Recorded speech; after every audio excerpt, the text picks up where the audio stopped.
Yesterday, while on a bike ride, Patti and I stumbled across, I gotta call it paradise. Yes, it is Alcantara Vineyard and Winery, and it is like paradise. You know, stay with us as we talk to Ron, the winemaker and kind of property manager. I don't know what his official title is here, but this place is absolutely incredible and nothing less than paradise. Right here in Cottonwood, Arizona. This is a great place to enjoy a glass of wine, have some food. Just walking around here is absolutely beautiful. Like the scenery is amazing, but you have a lot of other things. So you could go horseback riding, kayaking, right? Yep. And then there was something about wine massage.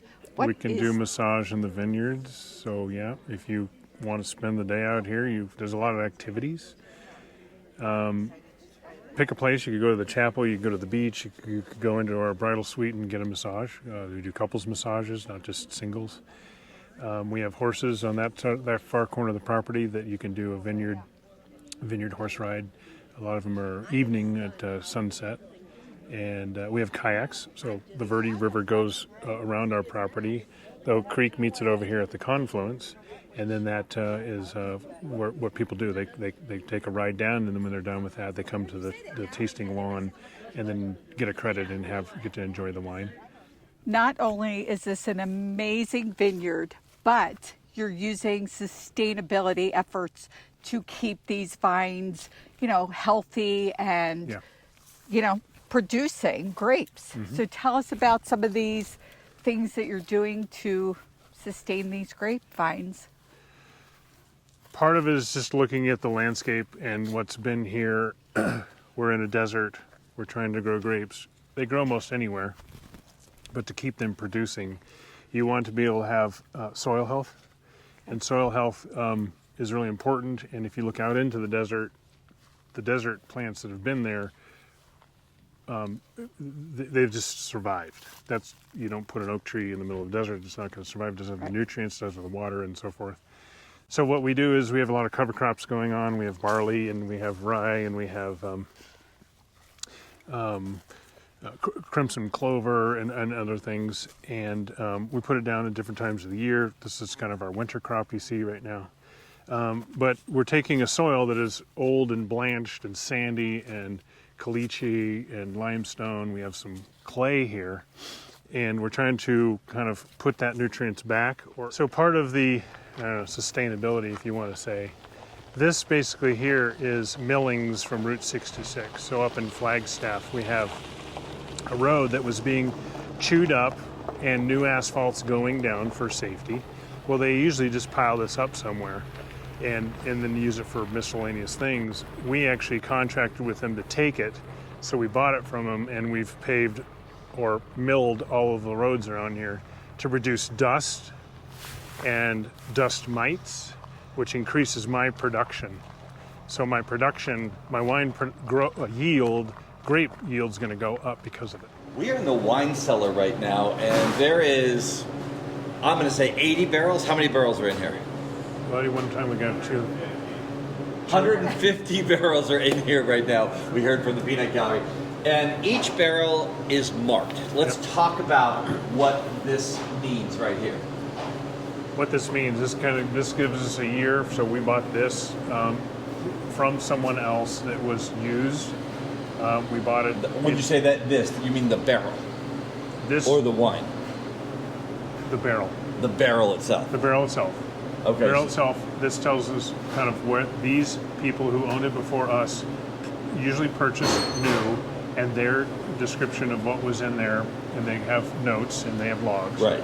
Then we picked it up in 21, so it's been used for a few years. So when we bought this, it's neutral, meaning it's not going to impart a lot of oak into your wine. Okay. When it's brand new, it imparts a lot of oak into your wine. How long does wine sit in this barrel before it goes to the bottle and then to the table? That depends on the winemaker and the style and what they're trying to accomplish. And it will sit in here. We'll do 9 months to 15, 16 months. When you look at this looks like a solid piece of wood. Okay, that's the quality of the person making the barrel? Yeah, these are oak. Okay. A cooper makes barrels. So from this cooperage, they've got some great artists, or if you would, or woodworkers. If you look over here to this, you can see some of it, and that's kind of just age. Right. Each and one. Then I think there's a barrel way up here. Yep. That's probably a much older barrel. I don't know off the top of my head, but you can it's see a little dirtier. So this is a stave. Right. So this is made up of staves. So it's connected. It's laid and planed, using a plane to smooth those out, and then it's put together. When the winemaker, yourself, the boss, whoever comes in and they want to test, let's just say this bottle right here. What do they do? How do you know? Like, what are you looking for when you go in there? And do you take a straw? Do you take a little dipper? We use a thief. A thief. A thief. So we take out the bung. Okay. And then we drop a thief in there. Looks like a turkey baster. Okay. And we then thieve the wine, and then we put it in a glass, and we take it to the lab, or we take it to one of the owners or whoever wants. We do blending events. Right. We do member events, and that's how you do it. It's a thief. Okay, now we're moving out of the cellar, and we're out into kind of like a work area type thing, and we have these big stainless steel, what are they, vats? Tanks. Tanks, okay. Let's talk about the tank of these, and why are these different than these inside here? So those stay cold in a temperature-controlled room, and these stay cold by glycol jackets. And the glycol, we have a system back here that runs it and chills it and runs it down these lines you can see in here, and keeps it cold this direction, this way. These are whites and those are reds. So the whites are here and don't have much wood on, if any wood. In the movies, you see people stepping on the grapes. Yep, You have a lot of grapes. grapes, Yep. so you couldn't do that. So what is this now? So this is our punch down tool. We use this during the fermentation process. When the grapes come in, we've destemmed them. We've taken the stems off. They go into these tubs, and then we introduce yeast, and that then yeast eats sugar and makes alcohol, ethanol, and to keep to keep them wet so bacteria doesn't grow, we stir them. It also cools them off. So we put this down inside there, and then we lift it up, and we stir with this. So this is the Lucille Ball when they were kind of jumping around and so forth. Now they were also squeezing grapes in that episode. There's ways, tanks that then it leaks off and you collect the wine. But this stays in here, and it takes maybe 10 days or less to ferment a batch of grapes. You know, Ron, I read an article recently that talked about a worldwide cork shortage, which I didn't quite understand because it doesn't seem like there's very much to a cork, and there should be in abundance. Why is a cork so important in winemaking? Micro-oxidation. Basically, it's going to preserve the wine, but at the same time, it's going to pull in oxygen, and it's going to slowly micro-oxidize the wine, which is part of the whole aging process. While we were walking along, coming up to the chapel where you could get married, one of my favorite movies, and it's not a favorite of a lot of people, is Mamma Mia. Oh. In that movie, they walk up to a chapel, and that's what I thought about. So people can use the chapel and get married. Tell us about the chapel, because this is truly like paradise in Arizona. It really is. Yeah. Tell I get us that more about that. comment a lot, paradise. Yeah, they come over the hill and they're just like, wow. Yes. And it does, and you can truly escape. There's no roads around. They're a couple miles away. It is paradise. There's a Tuscan theme. If you look around in the hills and the soils and the plants and such, you'll see a lot of Tuscany here, which leads us kind of to that chapel. And getting married, yeah. If you want to get married, we can do that. We do a lot of destination weddings. Hold about 100, 150 people, depending on what you're looking for. It's located in the middle of the vineyard, so there's going to be vineyards all around you. And it's located at the confluence, which is very special to us. It's the river and the creek coming together. Here at the wedding chapel, it's just something very, very special. And the wedding chapel has been built in a very, very specific way. You see, there are two rivers behind me, the Verde River and the Oak Creek. and they converge directly behind this wedding chapel where somebody would get married, right where I'm standing. Now, convergence means two things coming together. And when you're getting married, two families coming together, just like the two rivers are coming together. And it means so much to them here that they've actually named one of their wines Convergence. So Ron, you can come out and take a kayak like Patti and I did and just float down the river. Pretty cool. I could spend a couple hours out here. Yep. But there's also some special tours. So let's talk about that tour with the winemaker. So the last Sunday every month, you can book the Water to Wine with the Winemaker tour. You use these boats. We go upriver about 3.5 miles, shuttled. We get in the kayaks, then we all come down and I talk to you about wine and the river otters and the bald eagles and other wildlife.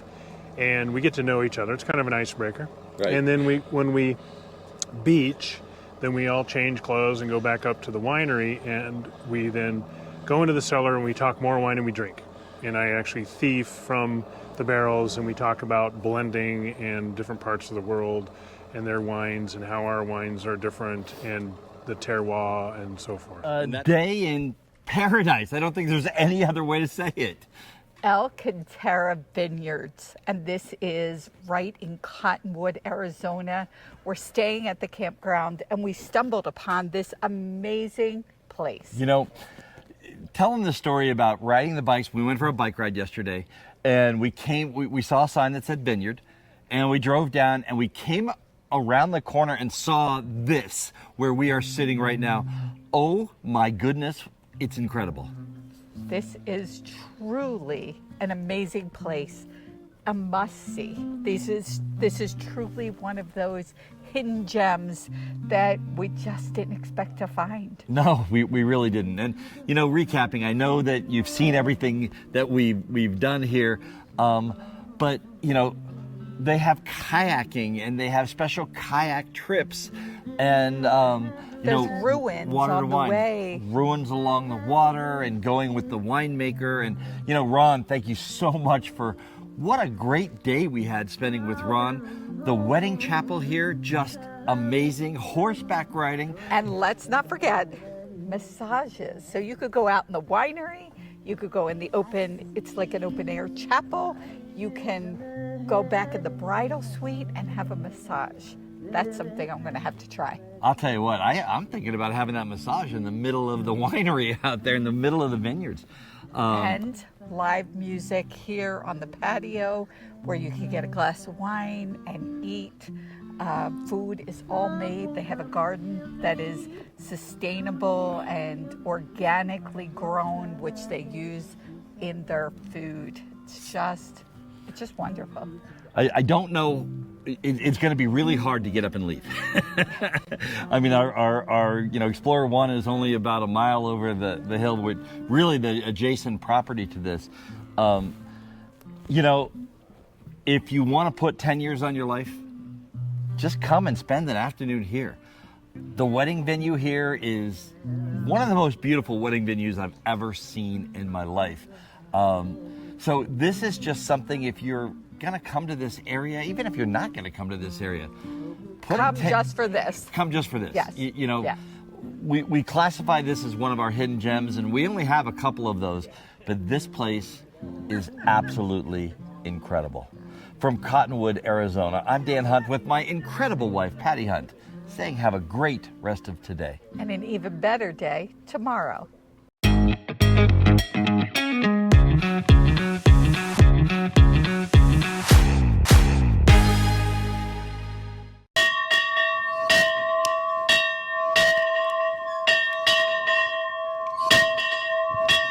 Okay, that's got to be another bucket list item. Here we go.